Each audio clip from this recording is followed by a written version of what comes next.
What up, what up, what up? Welcome to the Live Game, episode 111. This is the average man's perspective on football. I'm your co-host, Marcus. Joining me on the panel tonight is Herman. Say what up, Herman. Hey. Next up, we got Brian. Say what up, Brian. Thank you for joining us. You'll be playing with LeBron James and Anthony Davis. They'll be playing with me. Yeah. I made the playoffs last year. They didn't. There's a difference. And last but never least, we got Mark. Say what up, Mark. Good evening. And me, I'm 56 years old. Damn. I'm sorry. Before we get started tonight, I want to encourage everyone. Yes. Before we get started tonight, I want to encourage everyone to like, share, and subscribe. If you're watching us on YouTube, you can also catch us in our Facebook group, The Live Game. We're also on Twitter at The Live Game 3 and on Instagram at the official Delay of Game. So last week was game one in the NFL. We had some good games. Had a tie. We had some key injuries and almost two ties. Yeah, almost two ties. Yeah, almost two ties. A lot of missed kicks. A lot of missed kicks there. I don't know. I don't know what's going on with these kickers, but I don't know. Maybe even pay them more or get some better quality because something going on. But Brian is hosting this week. Go ahead, start us off, Brian. All right. Thank you, Marcus. I appreciate that. And again, we thank you guys for joining us again for week number 2. The first week was very exciting, like Marcus said. A lot of tight games, a lot of blowouts. A lot of seasons changed dramatically because of the first week. So we're gonna get into it with some news of the week. The first story we're gonna start off with goes to Marcus. So, fun fact: the AFC South had no wins as a division this weekend, and 2 of the division's teams played each other. That's tied. Tied. Yeah, there was a tie. So nobody in the AFC South won, and 2 of the teams played each other. So, and nobody definitely picked the Texans to tie that game. Yeah, nobody picked that. But the funny thing is the 2 teams that tied are actually in first and second place. Should be. Yeah, because the other 2 teams lost. Yep. Yeah, exactly. That's weird. Nobody called that one. Herman, what's your story? All right, so this week, Cowboys linebacker Micah Parsons ghosted the sports talk show Undisputed. Basically, he said that he contacted them and let them know that he wasn't going to be on the show. But when they asked Parsons why he wasn't on the show, he said, quote, "I didn't think it was appropriate to be on the show at that point. We just lost our starting quarterback. I think I need to be a leader now, and that's not on TV." This young man, he gets it. He just gets it. These types of players don't come along often. I don't think. He's a special type of player, and I hope that he stays with the Cowboys. After reading that, he made me want to go out and get his jersey. Honestly, after hearing a little salty to me. Look, after hearing that statistic that he got 17 sacks in 15 games. Yeah. The first one to do it, the youngest to do it. That got me going. Yeah. So he's definitely going to be. He's definitely. We're not asking you what you think. Anyway, he's definitely special. Speaking of the Cowboys, the Cowboys quarterback, number 1, Dak Prescott, had surgery on his fractured thumb and was anticipated to be out 6 to 8 weeks. Tuesday, the Cowboys announced Dak's return could be 4 to 6 weeks and have decided not to put him on the injured reserve to give him an opportunity to come back in 4 weeks instead of the 6 to 8.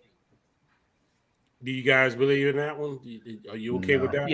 Yeah. I don't believe it. I don't think the 4. I think the 6 is doable.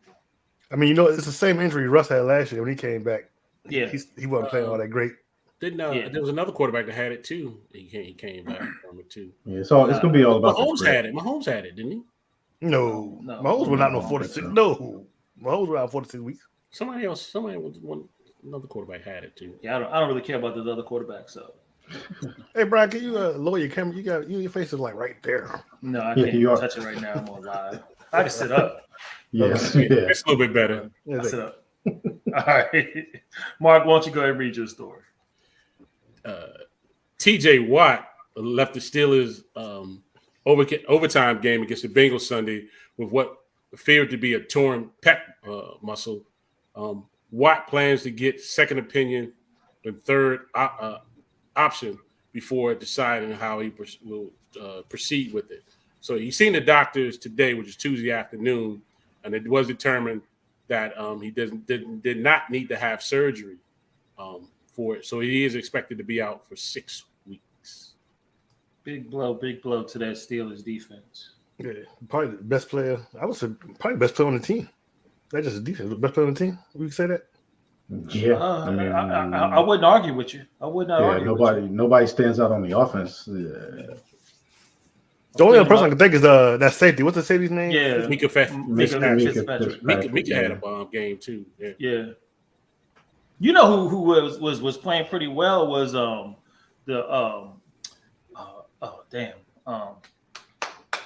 I just had his name at the top of my head. The safety for the Seahawks. Diggs. Yes. Oh, Jamal Adams. Jamal Adams. Didn't he leave the game? He ended up leaving the game. He got hurt, but he was playing pretty hard in that game, and that was pretty exciting. I can't wait to talk about that one. All right, so we got a couple hot topics that we're going to get to, and then we'll get to the meats of the potatoes of the show, which are the picks that we had, and then talk about the picks that we're going to give for the next week. The first hot topic that we have is it was actually the Monday night game, the Broncos versus the Seahawks, which is the game we were just talking about. The Broncos head coach, first-time head coach, Nathaniel Hackett, not the first time, but new head coach to the Broncos. Rather than allowing a Super Bowl winning and possibly future Hall of Fame quarterback Wilson try to convert a 4th and 5, instead he called upon his kicker Brandon McManus to attempt a 64-yard game-winning field goal. What do you guys think? Was that? I mean, obviously we know hindsight it was the wrong call, but if you were the head coach of that, what would you have done? Would you have trusted Russell to get those 5 yards and proceed on with 3 timeouts, or do you think that was in McManus's range and it was a good choice? We'll start off with Herman. This is a hard one a little bit because McManus is a pretty clutch kicker, and he definitely can kick for distance, but his distance is usually at home in the thin air. But in all honesty, 4th and 5 is tough. 4th and 5 is tough, and I get that Russ is a Super Bowl quarterback. I think I would say I would have made the call to kick the field goal. I probably would have made the call to kick the field goal too, because that's giving yourself the chance to win the game. You don't get that 4th and 5, you didn't even get the attempt, and so you're left with that. Well, dang, what if I did try to kick the field goal? So and then you still got to end up kicking a field goal sooner or later, right? Yeah. So I'm gonna say yeah. That I think that's the call. That's the right call. If it's 4th and 1, 4th and 5 is that's a lot. So I'm gonna say yeah. I'm gonna say that's the right call. Mark, what do you think? I'm gonna have to disagree with on that one, Herman. A 64-yard field goal, even though he has a strong leg, but that's asking a lot. My problem too is that towards the end, they had 1 minute and 3 seconds left on the clock. They still had 3 timeouts. The time management was terrible. I get it. They wanted to kick the field goal and not leave as much time on the clock, but you had so much time to play with, and to call a timeout right after that pass he threw that was inbound, you had 1 minute and 3 seconds to work with. He should have called a timeout and came up with a play. But you got future Hall of Famer Russell Wilson as your quarterback. I would have took a gamble on Russell. I would have tried to kick the field goal. I'd have got closer, a little bit more makeable field goal range, and I'd have tried to kick a field goal with pretty much no time left on the clock. You hope you would have got closer, because that 4th and 5 wasn't guaranteed. I know, and I believe. Well, neither was the field goal. But no, it wasn't. But the lime green was they was the 12th man was out there.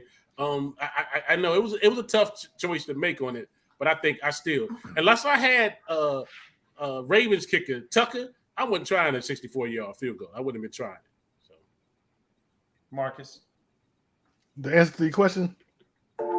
No. Hell no, it wasn't the right move.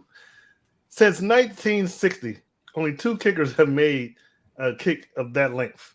And one of them was last year, Justin Tucker, we just said, from Baltimore. So I don't know why you would make that kick. Also, last year, 2021 season, on 4th and 5 or less, people that went for it, it was converted 50% of the time. How many times? How much? 50%. You gave up everything to get Russell Wilson. You pay him $250 some million. You go with your probably future Hall of Fame quarterback. 64-yard kick is ridiculous. You don't have Justin Tucker back there. It was ridiculous. It was the wrong move. The coach, he cowered out. He got scared. He played scared. He didn't do what Herm Edwards do. Play to win the game. Play to win the game. And that's not what he did. And so it definitely was the wrong move. He should have put it in Russ' hands. I mean, that's like saying you put anybody in a situation, Tom Brady in a situation, Aaron Rodgers, Patrick Mahomes, Josh Allen, you go for it. It's not like you had I don't know, Baker or some other whack quarterback back there. Holy crap. My bad. I'm sorry. I'm glad it wasn't me. That's the disadvantage of having your iPhone connected to your computer. It is. No one's ever called me before. Just in text. But yeah, you wouldn't have done that if you had one of the other star quarterbacks of the league. The coach he cowered out and he was a chicken, and he should have put it in Russ' hands. If it fails, it fails. But at least to me, you go with the best way possible. And a 64-yard kick to me is ridiculous. You only do those when you have no more time left, and you just got to kick a field goal. And they had time left, and then they didn't try to kick that field goal. It was the wrong move. Yeah, I'm with you two guys on this one. Herman brought up a good point. I mean, it is within his range. I believe he's kicked something close to that before. I thought he had too. I thought he might have been the other one that had kicked it, but I know he has kicked long field goals before. Again, not necessarily, on the road. I thought, again, like Herman said, it would have been, with the Broncos at Mile High. I don't even think what it's called now. Walmart Stadium. But I'm not as aggressive with it as Marcus. Adamant about it. But I do feel like that it would have. I think it undermined how talented you think Russell Wilson is, or how talented you think your offense is. At the end of the second half of that game, they were kind of moving the ball pretty well. Now, when they got down within field in the red zone is when they kept messing up. But they were moving the ball on that defense fairly well. So I would have, again, with the 50% thing, which I didn't know about, but when I was sitting there watching the game, my first gut was to go out there and, try to get that first down, because you got 3 more timeouts. If you get that first down, you can get it closer, make it a more makeable field goal. The other thing, too, was didn't they call timeout? Didn't he kick one? They called timeout and he missed it? I thought I saw him like it was like a practice kick almost, but they called timeout on him. He kicked it and it missed it. So when that happened, I definitely thought, hey, let's rethink this.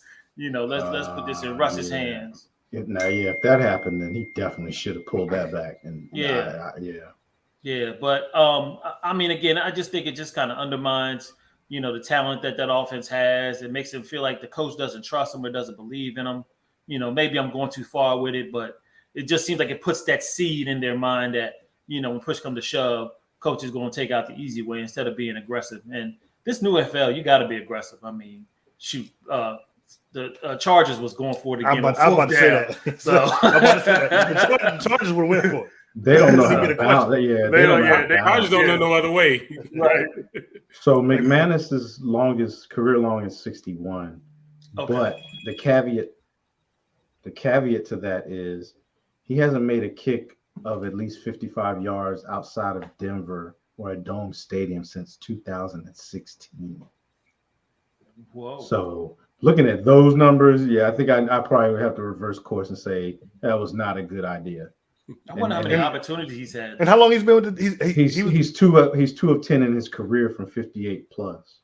Oh wow. And to me, that's not knowing. That's on the coach and the special teams coach for not knowing. Yeah, his kicker. Yeah, they don't know their kicker. Yeah, after reading that kind of changes things. That really changes. Yeah, you have to know your kicker. So. And before we get on to the next topic, just real quick, y'all heard of booing Russ? Yes. They were Yes, I booing was him. Yes. They were shocked. booing him, man. I That was was so a shocker. disappointed in the Seattle to be booing him. But And then- Especially if they heard the conversation that they was trying to trade him anyway. I mean, what is Right. Russ supposed to do? right. And then at the end of the game, too, he barely shook Pete Carroll's hand. It was Yeah. like they were like it was like two non-contact, but he stuck around. He stood around to shake. What's his name? The other quarterback's hand. Well, you Yeah, need to the be players, careful I'm because sure he's still that friends Joker with them. likes to Yeah. grab butts. You know, they probably took that out of context. They probably got that one snapshot. Well, I know that it's probably like a snapshot half a was second. 1,000 words. I don't know. It looked like he had a cheek squoze in that one snapshot. So why you squeezing? You can tap, but you're not supposed to be squeezing. Maybe, Marcus, maybe he was getting ready to fall down, so maybe he was falling trying to catch himself. All right, let's get on to the next hot topic. After their blowout loss to the Chiefs on Sunday, Coach Cliff Kingsbury said, "We have to practice better." Was that a shot at Kyler Murray, considering the contract wording we heard about this past offseason? Is there trouble in paradise? Who is out the door first if things go bad, Kingsbury or Murray? We'll start Marcus off on this I'm gonna say it probably was a shot at Kyler Murray. I don't know where all this is coming from. I would think, Kyler Murray, he was a two-sport athlete in college. He got drafted to play baseball. It's hard for me to imagine that a two-sport person is a lazy person. It doesn't have the drive or the motivation to succeed. Because, like I said, if he hadn't went to the NFL, he could have got drafted. He was drafted by a Major League Baseball team, but he decided to play football. So I don't know what the disconnect is there. Maybe he is studying. They just don't like the way he does. I don't know. It's hard for me to believe that he's just lazy. The only thing I can see is maybe he got to the NFL, played a couple years, and like, you know what, this really ain't my thing. I don't think I like this as much. Now I'm just playing to make money. But, I don't know. I really would like to be a fly on the wall and see what's actually going on there. So I do definitely think it was a shot at Kyler Murray. And seeing how much they paid Kyler Murray and seeing how now I am a fan of Cliff Kingsbury, but seeing how he came into the league, he got fired from Texas Tech. I think he had a losing record there, even though the offense was great. I've said before, I was surprised when he got the job. If someone was to go first, if things end badly, someone was to go first, I would have to say it would probably be him and not Kyler Murray. And when Kyler Murray, he was the first overall pick, wasn't he? Yes. No. But I guess that don't mean much. First rounder. Yeah, he was Okay. first rounder, but he wasn't there. He wasn't. But I guess that don't mean much because Baker Mayfield is no longer Yeah. in Cleveland. But yeah, it was definitely a shot at him, and I think Kingsbury would be out of there. If things start to go really bad, I think Kingsbury's out of there first. Yeah, I'm with you on this one, Marcus. If push comes to shove, I think Kingsbury would be the first one to go. And then the question is, the score was 43-21. So I don't know how you're going to just take a shot at Kyler when you need to be taking some shots at that defense. I mean, the defense let them torch him. I mean, I know whoever had Mahomes, in fantasy, racked up the points on that thing because that joker was like number one in the NFL in I think yards and touchdowns. Didn't he throw 5? I think. He threw 5. Yeah. Yeah. So you need to throw a couple shots at your defense before you start getting so hard on that offense, who is missing a big piece of the offense in the wide receiver that's been suspended for 6 games. So if push came to shove, you did just sign Kyler Murray to that large contract. So either you believed in him or you don't. But if one has to go, I'm getting rid of the coach. Mark, what do you think? But real quick, what's funny is Cliff Kingsbury, when he was coaching Texas Tech, he was known for that. Teams with great offense, to be high scoring games, and he would still lose because his defense was terrible. Mm-hmm. You think you get at least an average defense so that you can win if you can score at will. Yeah. Right. Go ahead, Mark. In preseason, the Cardinals didn't really play too much of their starters during the preseason. So it brings up that whole issue, rest over rust. They came out and played rusty. That falls on the coach. He also mentioned about not playing with urgency. When you getting your behind whooped like that, I mean, ain't much you can do. Kansas City was up on them from the jump. This falls on the coach, man. This is gonna be his head on the chopping block. But I think a lot of it, like I said, he didn't believe in playing a lot of his starters during the preseason, and they came out rusty. That's on the coach. That's not just Kyler Murray. That's the coach. You got to make sure you got them better prepared than what you have them. And it doesn't help that you play one of the top quarterbacks in the league. So you have to come prepared for it. So yeah, I definitely believe it's Kingsbury on the chopping block if this thing goes wrong. Herman, is it a clean sweep? No, it's not. I knew it would be. He a hater. He a Kyler Murray hater. It's not that I'm a Kyler Murray hater, but what it is when you start to hear rumblings of a player, and they putting stuff in his contract to make him study film. And Marcus, you said you can't see why how a true athlete would be a lazy person. Well, that's exactly why they would be a lazy person, because this guy has natural ability, natural talent. He's had natural talent. He's probably been better than everybody at every level that he's stepped up to. But when you get to the NFL, everybody is at that level.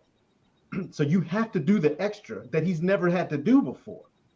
You know what I'm saying? So he's never probably had to be a hard study when it came to film, because he knew that his natural ability and talent was going to get him out of things that he might have been lacking on the knowledge of the game plan or the plays.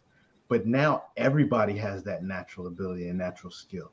So I think that 100% that probably was aimed at Kyler Murray because of what we've heard in the past about his contract.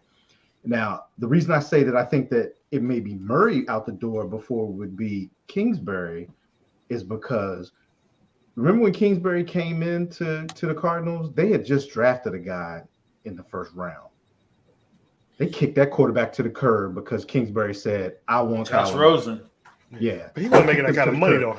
He wasn't on the contract. No, but remember, everything's not guaranteed. The money's not all guaranteed either with the players. Not to mention, you could get something for getting rid of Kyler Murray. You could trade Kyler Murray most likely and get a decent draft haul. They just have to work out the contracts. Teams are a lot more willing to take on other contracts now. So that's why I think that it may be more that Kyler would go, because when you got the front office, remember, it's not just Kingsbury who wrote that. Kingsbury didn't write his contract. The front office people and the GMs were part of that contract and the owner, and they put that in there. So that tells you, that's a telltale sign about what the front office thinks, not just the coach. But you don't think that Kingsbury that's his pet project? Because like Marcus said, when they went in, he said, I have to have this guy. This is the guy I want. And I'm sure he was in there, rooting for them to give him a contract so he would come and play. So, I mean, you really think he would dig into him like that if he needs him that bad? I don't think that Kingsbury, maybe Kingsbury doesn't feel like he needs him that bad. Maybe Kingsbury is more, now that he's in the NFL, he's been in for a year. This is his second year or third? Third. This is third year, so he maybe understands the NFL a little bit more. And maybe he feels like now, he knows he doesn't just necessarily need Kyler, because if he needed him, he's not getting exactly like what he thought he was getting. When he needed him, they had to go out and get a wide receiver because he realized Kyler can't do it all. You got to get that top-notch wide receiver.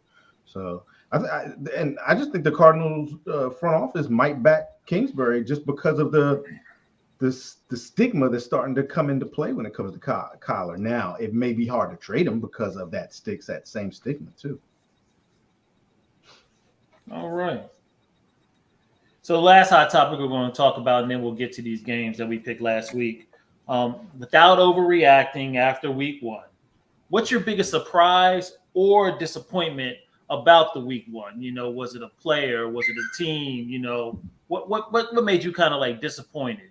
I'm going to start this one off. And my biggest disappointment was the Broncos.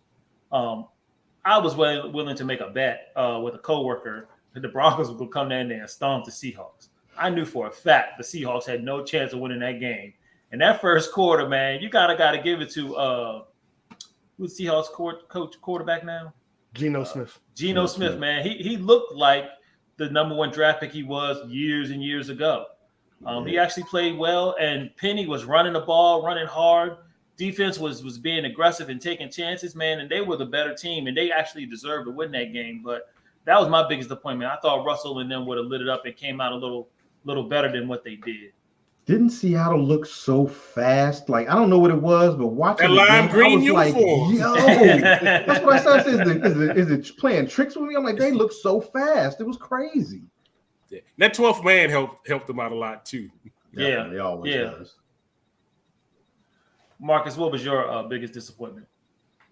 There were two, actually, both of them related to blowouts. I was surprised at how bad the Rams played. I picked the Bills to win, but I was very surprised at how bad the Rams played and pretty much how Buffalo dominated them. And without those turnovers Buffalo kept having, it probably would have been worse than that. And we're gonna talk about these games. I was also surprised, and I don't know, a lot of people, I guess, were paying more attention than I was to Minnesota. I was surprised at how Green Bay showed up, and Minnesota just blew them dudes out. And I mean, I don't think I've ever watched the Minnesota game in the last couple of years. I've heard about Justin Jefferson, but actually Can't be watching on here and say that, Marcus. But go ahead. I said Minnesota game. We watch all the games. Right. Ain't nobody believe we watch all the. You know how many games you can't watch all the games. Marcus, we watch. It's called highlights. Okay, I watch all the show games Thank except I watch all the games except Minnesota game. Justin Jefferson is a beast. I mean, I knew he was from what he did in fantasy last year, but my goodness. So I was just surprised with those two extreme blowouts. Didn't see that one coming at all, especially the Rams. I was just surprised. Herman, what was your biggest disappointment, or what was the good thing that you liked? My biggest disappointment was the fact that the NFL is still allowing games to end in ties. I'm sick of that crap. Something needs to be done. Go. Nope. Go. I'm gonna pound that damn table until we stop having ties in the NFL. We almost had 2 ties in the first week of the season, man. That's crazy. At the same time, too. Both 1 o'clock games. It's crazy. It shouldn't be allowed. Would have had the same score. Both of them were the same score, right? Yeah. Both of them were the same score. Right. So, yeah, I'm disappointed. All right, Mark, are you going to disappointment or the surprise route? I'm going with the surprise. The one that surprised me the most was Saquon Barkley. He was running downhill. He had 194 total yards between rushing and receiving. That he was back in this particular game, and then the team just fed off that. That's what made him basically go for that extra 2-point conversion because of him. He was running downhill like the old Saquon. I was surprised to see his performance Sunday. You know why he did so well, Mark? What's that? He did so well because I didn't draft him. If I had drafted him, he would have broken his leg in the first quarter. Me too. I normally don't have good success with drafting running backs that's supposed to be the top back. They end up getting hurt on me too. So look, it's probably a good thing neither one of us drafted him. Yeah, he might have a good season this year. But not necessarily any disappointments, truly, other than there was a couple games there was like 7 games that came to the final 2 minutes. That was was crazy. But Saquon was my surprise. All right, gentlemen. So let's get into the meat and potatoes of our show. Let's talk about these picks that we had last week. Somebody needs to make sure that they have their garments available. I got both of them. Okay, just making sure that you're ready. Both of them. All right, the first game we are going to talk about that Marcus was anticipating us on was the Thursday night game, the Buffalo Bills against the Rams. The Bills' preseason hype was justified Thursday night for all to see. The Bills scored and dominated the Rams 31-10. Buffalo sacked Stafford 7 times and got 2 picks off him. The Bills were 90% on third down, held time of possession 31 minutes and 14 seconds to 28 minutes and 46 seconds. In this particular game, I picked the Buffalo Bills, and I picked it correct. Herman, who did you have? I was with you, Brian. I picked the Buffalo Bills. I'm on that Buffalo Mafia this year, and this might be the year where Josh Allen gets his MVP. That dude played out of his mind. That stiff arm Herman, yo, Oh, yo, that's for years to come. They making memes about that and everything. oh yeah, that's embarrassing. That was embarrassing for that. That was a corner or safety. It was a corner. I think it was a corner. I think it was a Yeah. corner. But Stafford fell into the Detroit Stafford when they started to get behind. He started pressing and he starts turning the ball over. So he fell back into that Detroit mode. But I'm not gonna count the Rams out just yet. It's a long season, but Buffalo definitely came in and made a statement. So the biggest thing that Josh Allen them did is they got that ball out and they basically deleted the Rams' strongest point on their defense was that line. Yep. They never got a chance to even touch Josh. Yep. Mark, who did you have? As well, I took the Buffalo Bills and the Bills Mafia dominated. I don't think did Buffalo even punt in this game at all, y'all. I don't think they did. I don't think they did. They did not punt. I'm looking at it, and it's like touchdown. The Rams punted, interception for Bills, fumble. They didn't punt the whole entire game. That's incredible. But I did think that the Rams came out a little shell shocked, even though they was hosting their championship banner, but they didn't look like the Rams of last year, for sure. So yeah, I took the Bills and Bills won it. So Marcus, your boy McVay had his first losing season right so far, losing percentage. Who did you pick? I also picked the Bills. Like I said before, I thought it was going to be a much closer game. The Rams look flat. Like you said, the Bills, they never punted the whole entire game. If it wasn't for those turnovers, it probably been worse than that. Yeah, probably been a lot worse than that. Like I said, it's only week one. Sean McVay need to give the Aaron Rodgers speech. Only week one, don't calm down. It's just I don't know. It doesn't. Preseason obviously doesn't do anything but pick who's going to get cut off the team. It doesn't really see it. It really doesn't seem to do anything, especially if the starters don't play. So basically, preseason now is just for who's going to make the team or not.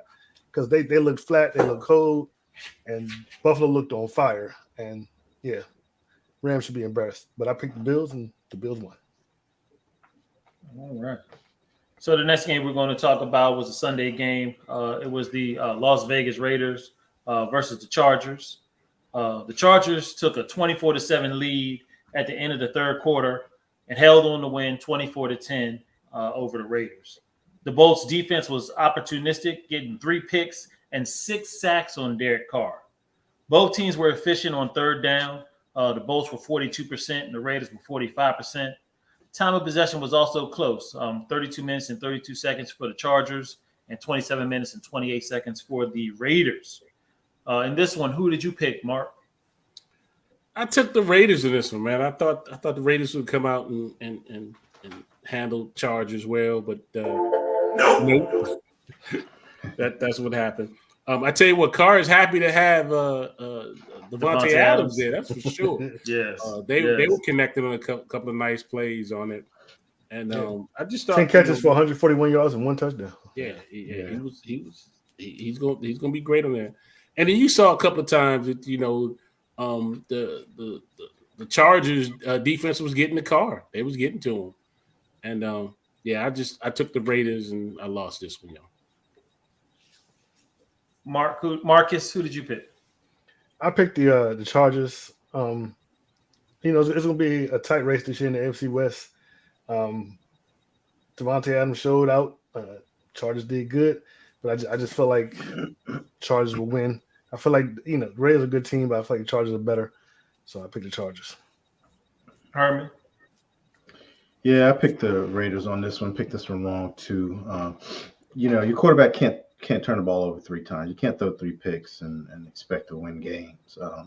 Now I don't know if he was trying to force the ball to Adams or not, but yeah, he's definitely targeting Adams. Like you said, 10 receptions for 141 yards. But he needs to not forget Darren Waller, especially because I got him on my fantasy team.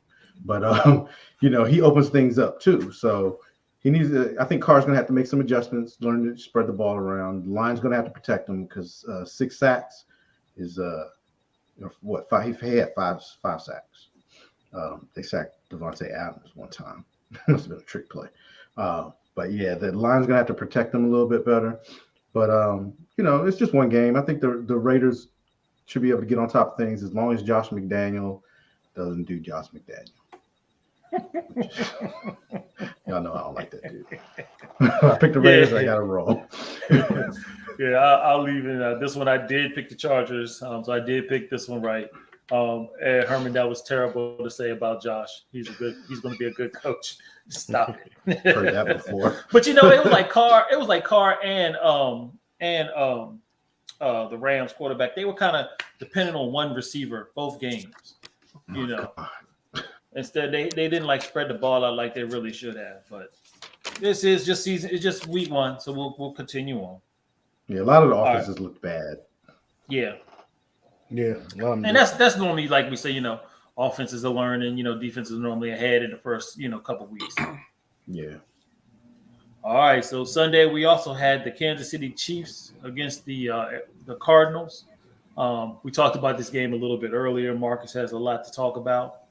Mahomes, he must have been thinking Josh who, as he was the Chiefs' as he and the Chiefs beat the Cardinals 42-21. Mahomes was 30 for 39, 360 yards. 44-21. I'm sorry, 44-21. 30 of 39, 360 yards, 5 touchdowns, 0 picks. Kansas City was 62% on third down. The Cardinals was 25%. Kansas City did lose 1 fumble, but they didn't give up a sack. The Raiders gave up 2. I'm sorry, the Cardinals gave up 2. Herman, who'd you have in this game? I picked the Chiefs in this one, and I know going into the season, and I've said it a couple times. I said to my cousin because he's a Chiefs fan. I said, replacing. Is he? Oh yeah, right. I wouldn't know. Right.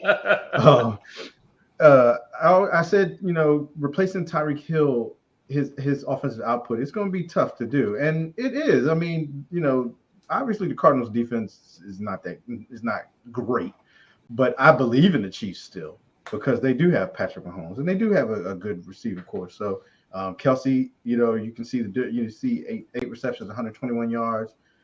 So you can see, where Tyreek Hill's numbers are going to. Smith-Schuster, 6 catches, 79 yards. The Chiefs definitely made a statement. It's going to be interesting this Thursday's game. I'm really interested in seeing tomorrow night's game against the Chargers. But I picked the Chiefs. I got this one right. And Mark. Yeah, I took the Chiefs on this one. They totally dominated. Looking at their plays, out of 6 of their scoring drives, they went for 10 plays or more. They moved for 10 plays or more. They pretty much dominated. I do have to say this though. I was happy that Juju fumbled twice. See, there you go. I do have to say that. Eddie. Right. So, I took the Chiefs and they put your cape on. Super petty. Whatever. All right. The next game we're gonna talk about. Hold on, I didn't get my pick. Yes, you did. Yeah, you went first. I went first. Yes. You sure? You want to go? Yes. Okay, we said I went first. Okay, but I don't remember. Go again if you don't think you went. Go ahead. Well, I picked the Chiefs. They dominated. All right. So the next game we're going to talk about is the Green Bay at the Vikings. There's a new sheriff in the north. No, we ain't doing all that. At least for 1 week. Cousins and his new offense and new coach did well beating the Packers 23-7 at home. Neither team was efficient on third down. Minnesota was 30%. The Packers were 33%.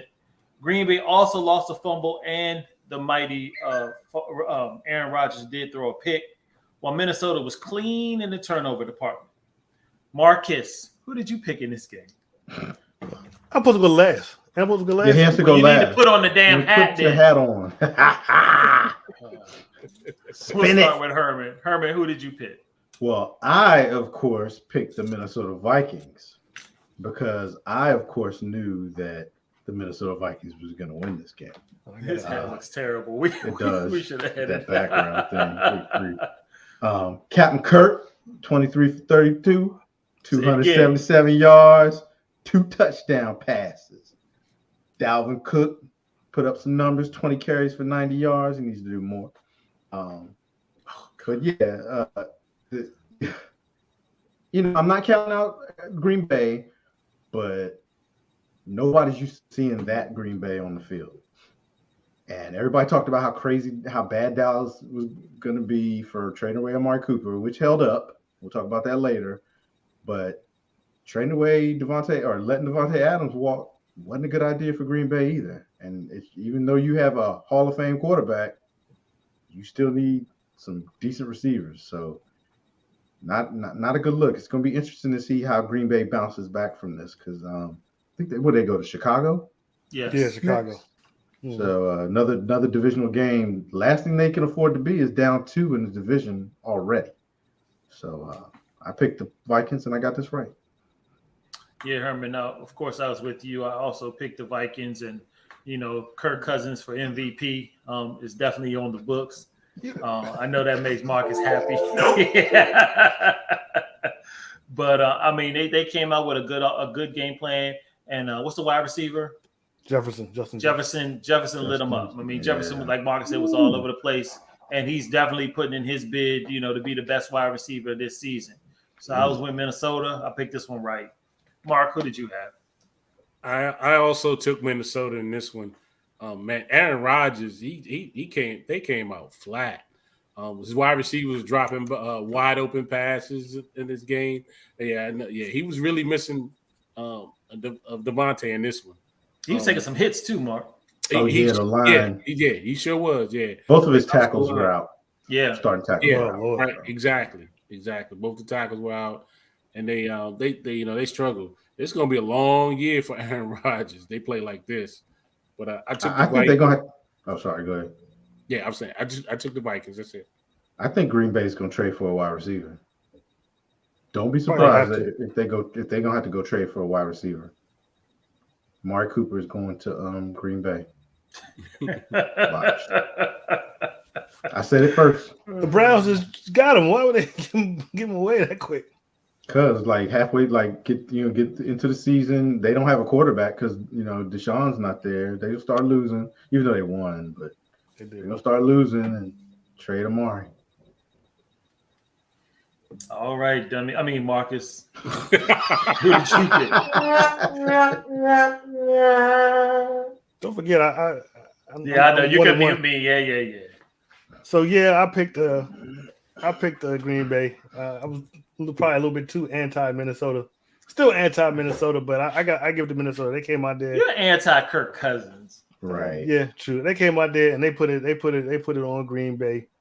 But the Green Bay does this every year. They like Herman mentioned last week. Aaron has to give his little 1 week speech. Don't panic, just 1 week. They seem to do this every year. But they look bad. They looked cold. They looked flat. Herman's right. They definitely need a wide receiver. It's like it just makes me wonder what they was thinking and doing all offseason because they came out there and they stunk it up, terrible. And Minnesota looks like they're in the. I mean, like I said, it's just 1 week. Don't get overexcited, but they look like they're in the forefront to be in the NFC championship. They probably. I think the only team that even looked better than them was Kansas City and maybe Buffalo this week, but they definitely put in one of the top performances. So I give it to them. They might be a different team this year. I might have to stop being anti-Kirk and anti-Minnesota. But yeah, I picked Minnesota. I picked Green Bay, and those Bama's lost. And also, until they do trade for a wide receiver, I won't be picking Green Bay no more this year. I wouldn't go that hard now. I'm not picking them. No, the way they stuck it up, I'm not picking them no more this year. Unless they're playing like Jacksonville or somebody like that. All right, so we're going to get on to the Sunday night game where the Buccaneers played the Dallas Cowboys. The Bucs won 19-3 Sunday night. I picked the Cowboys. I picked that wrong. Mark, who did you pick? I took the Cowboys too. And much like Marcus, I think this is the last time I'm picking the Cowboys all season. Nobody wants you to pick them anyway. Every time I think it's your fault, Mark. them, I think it's your fault. They lose. They get a quarterback out there who go out there and blow his thumb up. I mean, come on, man. Tell her we're gonna start picking the Steelers every week so they can lose. Right. What was this, man? Right. But yeah. But this game was a slow and painful death because like the first half was like. We need to hurry up. It was awful. We need to talk about this. Hurry up. Hey, we got a lot of show left. No, we still got next week. We're running behind. We need to speed this Right, up. we're running behind. The producer's in my ear going like this. I'm not doing that. And I'm not doing that. What's up, Vince? Shut up. Go ahead, Mark. I'm sorry, I didn't mean to cut you off. That's it. That's all. Yeah, you're done. Okay. Herman, who'd you pick? I picked Dallas. I got it wrong. Marcus. What are we talking about?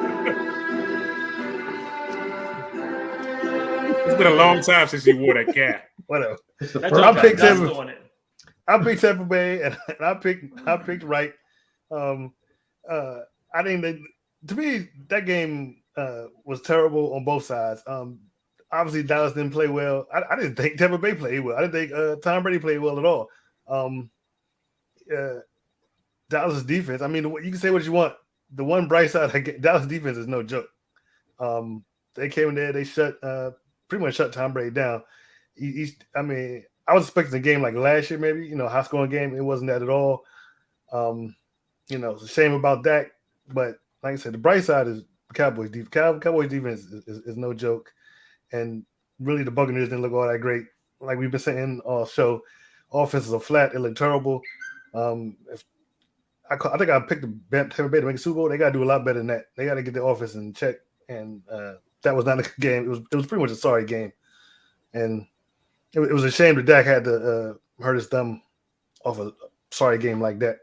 But yeah. I did pick the Bucks, and I was right. You don't get to do it twice now. You get one, okay? On the Monday night, the Broncos came into Seattle. 23 of 28 for 195 yards and 2 touchdowns, or 29 of 42 for 340 yards and 1 touchdown. The first one was Geno Smith. The second was Russell. The Seahawks team came to play, and with the help of some questionable decisions by the Broncos' new head coach, which we already talked about, and some spectacular defensive plays by the Seahawks on the goal line, like the 2 fumbles, Seahawks held on to win 17-16. Herman, who did you have in this game? Well, yeah, I got this one wrong. I was with you, Brian. I expected the Broncos to go into Seattle and just stomp the Seahawks. But the Seahawks obviously had a lot of motivation to win this game.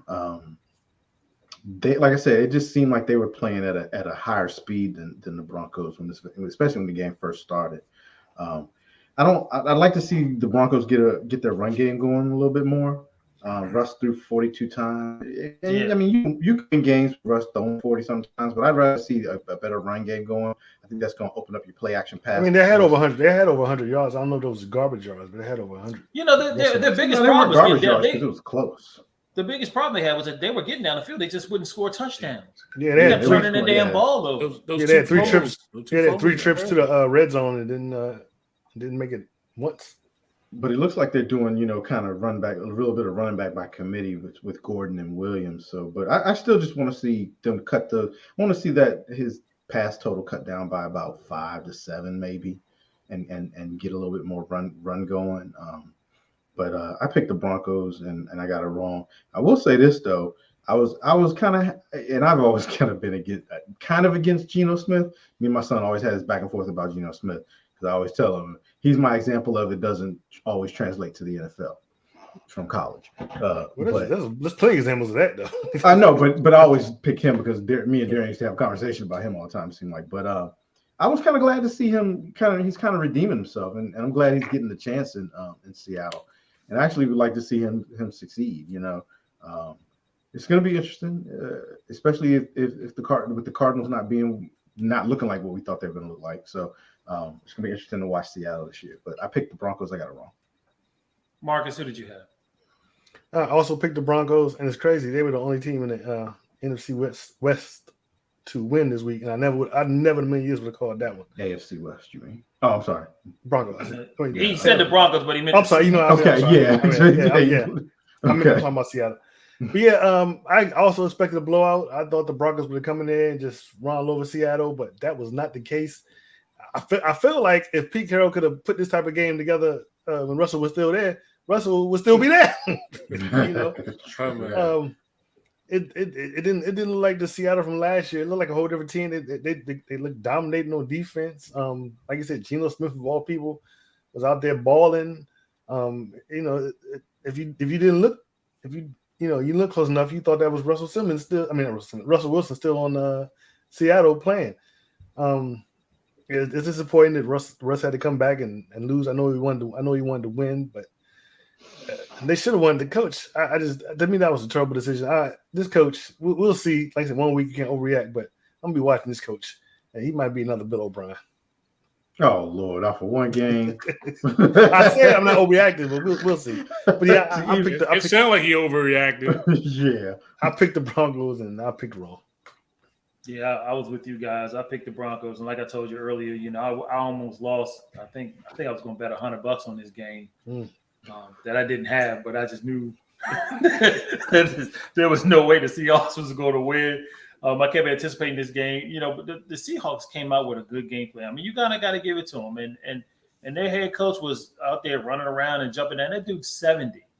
He's 70, and you would think he was, like a regular head coach, around. He wasn't crippled or limping around. He was out there jumping for joy, and he was having a good time, and he had a great game plan for him. And again, it was just some faux pas on the Broncos on the goal line, or some really good plays. I mean, you could say it either way. I mean, it was one.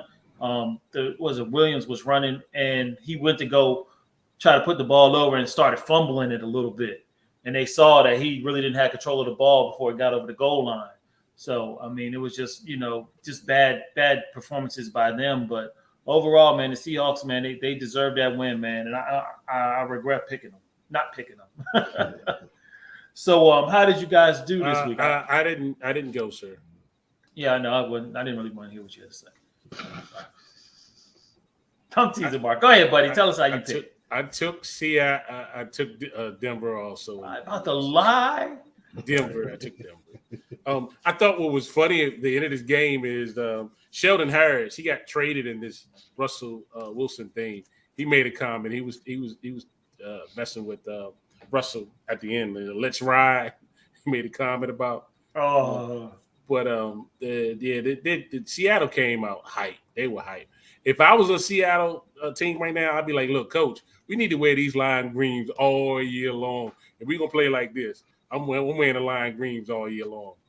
But I took the Broncos, and I lost out on this one. All right. And how did you do this week, Mark?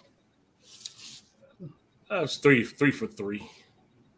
All right. I was 4-2. How are you, Herman? 3-3. Marcus? I was 4-2. All right. All right, fellas. So we're gonna get into these next 6 games for the second week of the NFL. We got some juicy ones, and I think I might be lone wolfing a lot this week, but we're gonna see. Really? I think so. Uh-oh. I already know which one it's gonna be too. One of them. All right, Thursday night. The Chargers, the 1-0 Chargers against the 1-0 Kansas City Chiefs. The Kansas City Chiefs are giving up 3 points in this game, Herman. We have the Chargers with the 4th ranked offense and the 18th ranked defense against the Chiefs with the 3rd ranked offense and the 16th ranked defense. Last time they met was on December 16th of last year. The Chiefs won 34-28. We'll start this one off with Marcus. Who do you think is going to win? I'm going to take the Chiefs. I think this will be a close game. This should be a very close game. It'll be a hard game. It could go either way, but I'm gonna go ahead and take the Chiefs and yeah, I'm gonna take the Chiefs. They just look real good. Both teams look real good, but They did. I got to go with Mahomes, so I'm taking the Chiefs. Mark. It's going to be a good game. I'm taking the Chiefs. All right. I am disagreeing with both of you gentlemen. I'm going with the Bolts. Herman, who do you got? Am I lone wolfing? You are lone wolfing because I'm going with the Chiefs. Can't sleep on them.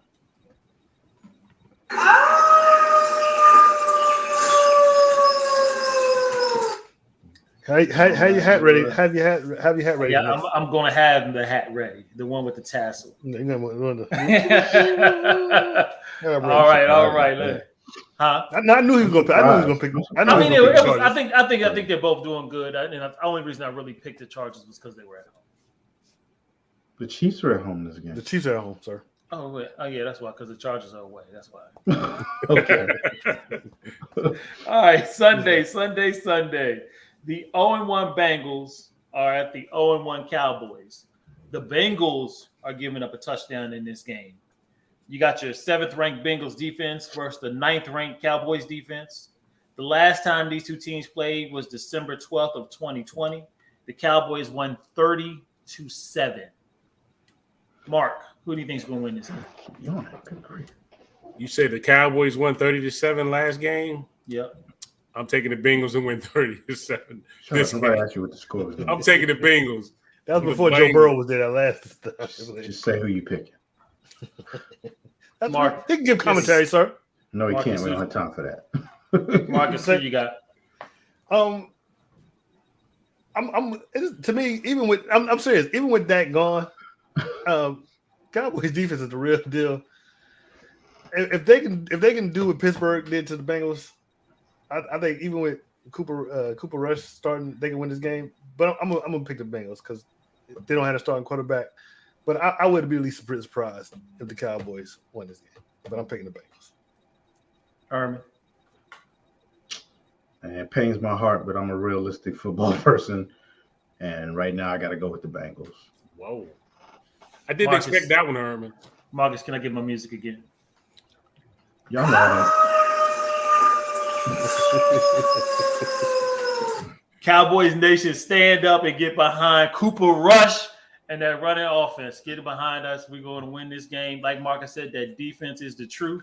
And the offensive line with the Cincinnati Bengals is not kosher right now. The Cowboys are going to take advantage of that. It's not going to be a big win. It's going to be an ugly game. But I think in the end, the Cowboys are going to come out of this one for Dak. Give me the Cowboys. I hope you're right.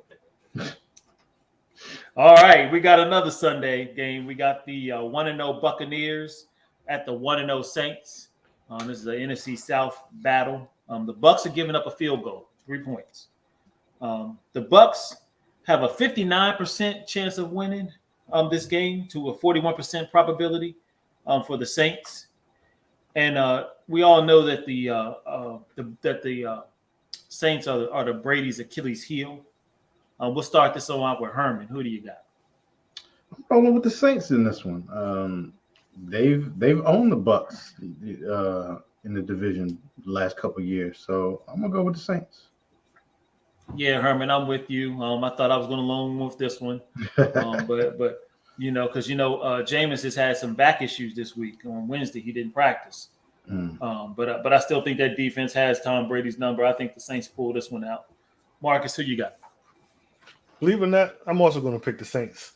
Like Herman said, the Saints, they have Tom Brady's number since he's been in the NFC South. And the way they played against Dallas just doesn't put was giving me a lot of faith. And after the game, when he was giving that interview, it looked like Giselle done wore Brady down. So I think the Saints are going to win this game. All right, Marcus, get the music ready. Mark, who do you got? Nah, don't play that music. I'm taking the Saints in this one, man. Even though Julio looked like the old Julio. Yeah, Julio looked good the other day. Yeah, until he caught that long pass, then he couldn't get up. He did. So then he looked like the old Julio again. So still, Brady and them, they still have offensive line problems. I think the Saints got that number. I'm taking the Saints. All right. I thought I was lone wolf in the Saints. I know. All right, so we're going to jump to the Sunday night game. This is an NFC North battle. We got the 1-0 Bears against the 0-1 Packers. The Packers are giving up 10 points in this game. Another North battle for the Packers. They just played the Vikings. The last time they played was December 12th of last year. The Packers won 45-30.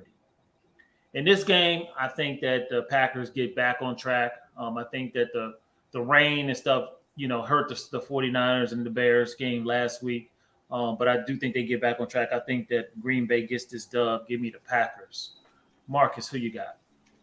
Well, like I said earlier in the show, not picking the Packers until they get a wide receiver. I'm taking the Bears. Really? Mark? One thing you said about the Bears last week, they didn't play at the field; they played in a pool. Yeah, that was an exciting game. I think the Packers get back on track this game. I'm taking the Packers. All right, Herman. Does Marcus Lone Wolf this one? Yes, he does. I do not believe that the Bears can go into Lambeau and win. Even as bad as the Packers looked last week, they're going to find a way to win this week. They'll get it together and get back on track. I agree with you, Mark. No.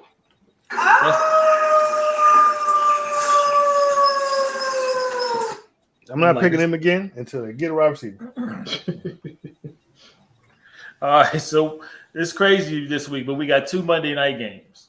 We have the first one, which is the 0-1 Titans, who lost to the Giants, at the 1-0 Bills. The Bills are giving up 10 points in this game. Titans entered the hallowed grounds of the Bills after a bad loss to the Giants. Last time they played was October 18th of last year, where the Titans actually won 34-31. The win probability in this game is in favor of the Bills, 81% to 19% for the Titans. Mark, who do you got in this one? Bills Mafia, baby. All right. Herman, who do you feel? You know I'm rolling with the MVP, Josh Allen. This dude. Give me them Bills. Yeah, I'm with you guys. I think the Bills are on a mission this week, this season. And I think this is just another stepping stone with another dub. Who do you got, Marcus? I'm also got to take the Bills. I think it's going to be a good game, though. I can't wait to see AJ. Not AJ Brown. Who's the receiver they just got? It was AJ Brown? Who? Titans. The two receiver they traded for in the offseason. Didn't they trade? No, they traded away. They traded away. Oh, never mind. I'm definitely away. Bills all day. Bills all day. Yeah, they need some receivers for real too. They're in the Green Bay boat. Yeah, Bills all day. All right, and the last game we're gonna talk about is the last Monday night game. We got that 1-0 Kirk Cousins Vikings versus the 1-0 Eagle team. The Eagles are actually giving up a point in this game. The last time these two teams met was in October 12th of 2019, where the Vikings won 38-20. The win probability is actually in the Eagles' favor, 55% to 45%. We'll start this one off with Marcus. Who do you like in this game? After my turbo mistake last week, this week I'm going with the Vikings. I can't believe that on a Monday night game too. Yo, Herman, he's against the Packers and he's with Kirk. I believe this is a big game. This is the game I was talking about. I was referring to AJ Brown. This will be a good game. They got some good receivers. Be Justin Jefferson versus AJ Brown. This probably be one of the best games of the week. But I'm picking the Vikings. They convinced me last week. Taking the Vikings. Man, they better get Devontae Smith in the game too. That dude ain't do nothing last week. Herman, who do you got? I'm going with the Vikings this week too. I've always believed in that Kirk Cousins was a good quarterback, and I think we're gonna finally see a good Monday night performance from Kirk Cousins, and he's gonna win this game. It'll be a good one. I agree, it should be a good one. I think it'll be a close one too. Eagles don't look like they know how to hold on to a lead because they let Detroit start to come back on them last week. So I'm gonna pick the Vikings. But Detroit always does. Detroit always does that. Nobody holds on to a lead when they play Detroit these days. Yeah, I'm with you guys, man. Herman, you did make me nervous. I forgot about the the primetime faux pas of Kirk Cousins. But like you said, But didn't he win hopefully- one last year? He's over that now. The curse is over. Right? Didn't he win one last year? He I think won a he primetime did game win last year. one. He but, might you have, know, but still. But it's still going to linger. You got to win a few Right. more than that. Right. But I think he gets this one done too. I'm going with the Vikings. Mark, are you lone wolfing or are you with the crew? Marcus, get it ready. Cue it up. He's serious, I guess. Oh, you serious? Yeah. I thought he was joking. I'm taking the Philadelphia Eagles in this Monday night game, y'all. My prediction for the Eagles this year has been good. I'm riding with the Eagles. I don't trust in Kirk on Monday night. I don't trust it. I'm taking the Eagles. Okay. So next week, y'all make sure that y'all tune in. We got a lot of lone wolves. The only one that didn't really lone wolf this week was Herman. So you got a chance to see me wearing the smart cap and the other two wearing the dunce cap.